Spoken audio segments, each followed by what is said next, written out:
I'm very happy to have my next guest join us. He's a very talented artist. Came all the way from Singapore just to talk to little old me. MYRNE. Thank you. Thanks, Pete. Dude, thank you so much for doing this in your time. Thanks for making the time. Yes. I mean, just to fly in and out to talk to me is a huge honor. Just as, one of the stops. Trying to hit up. Yeah, you're on tour right now, and Yes. I think that for someone that has been kind of isolated in the last few years, this has got to be so freeing for you. How are you enjoying the flying around and hotel life? It's great. I mean, used to do it back in 2018, 2019, right before COVID, and things put a stop to things, but we're back here, and it feels great just to see venues are selling out. It's nice to see people come out to enjoy shows, and just happy to do it. I can imagine that it is so overwhelming too, because you have not had this in so long. Yeah. How did you fill in that void of serotonin and that vibe, that euphoria that you feel when people are I think cheering? I've always been kind of multifaceted as an artist, so love production equally as much as performance. So during those times, it was just making music, and it was fun. It was fun for me as well. You get to explore a couple different paths because you're really not really making music for the dance floor. You get to try different styles. So yeah, still fun, no complaints, just happy to be. With your music, it's almost as if it really lives up to the billing of emotional dance music. Yeah. And so during the period of time where you were not able to travel and tour and so forth, what were the emotions driving your music? I think living in Singapore and growing up there, I was born and raised in Singapore, and there's always these themes. I think everyone across the board, not just artists or creatives, I think a lot of people have this yearning to explore and travel and see what's beyond the little island, because Singapore is tiny, right? A dot, it's not even visible on a map. So a lot of our national psyche, I would say, would be exploration and a desire to cross the horizon and see what's out there. So a lot of my music is based around themes like that. Sampling atmospheres from places I find myself in, and yeah, just trying to gel everything together with some good old-fashioned chords and harmony. And is it safe to say that during the time when you couldn't tour, a lot of your music was an escape, looking forward as opposed to dwelling? Yeah, 100%, because I was pretty much alone in Singapore, and not really writing for anyone. I was just writing what my heart wanted to do and feel.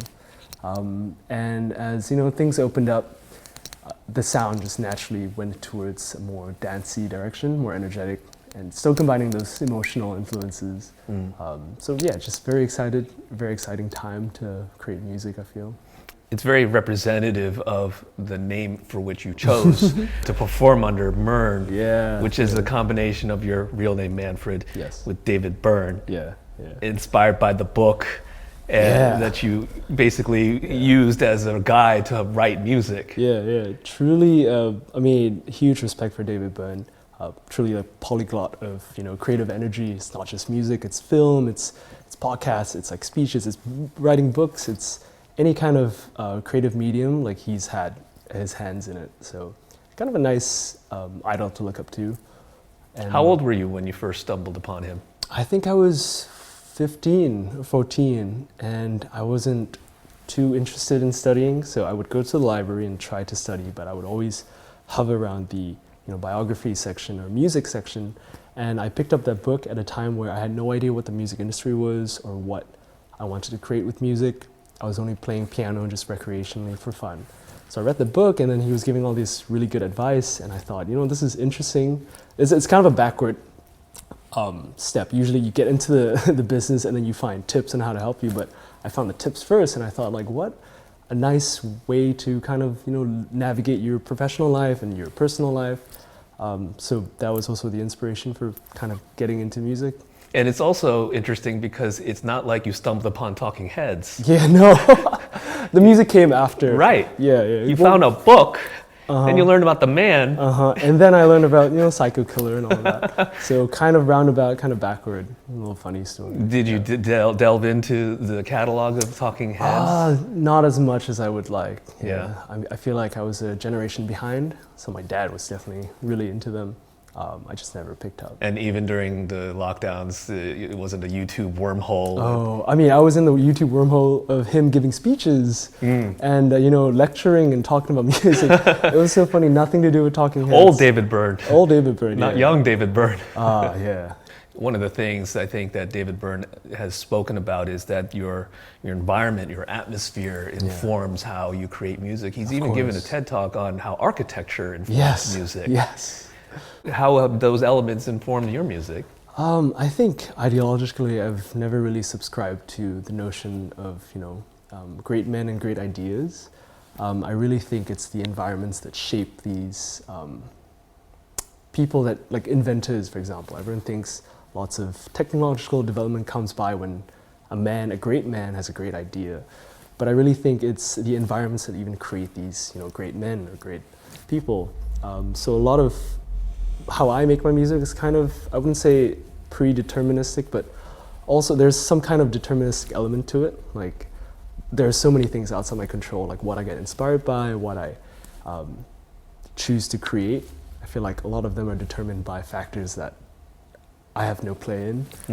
So the music just flows very freely, and I think that helps me switch off a lot of parts of your brain that say, oh, you should do this instead, or, you know, you shouldn't do this. A lot of it is just, you know, if it feels right, I think go with it. So you basically are immersed in the sounds and the soundscapes to the point of then exploring, as opposed to, okay, I'm in this room that's, you know, 20 by 20, gray walls, there's a Social Distortion poster above me, and now I'm gonna you know, create something within this realm. It's not like that. No, I think a lot of my experiences, like my childhood or growing up in Singapore, I carry those feelings with me. So when I experience, let's say if I do a remix of something, or if I'm in a session with some people, I bring my own experiences to that.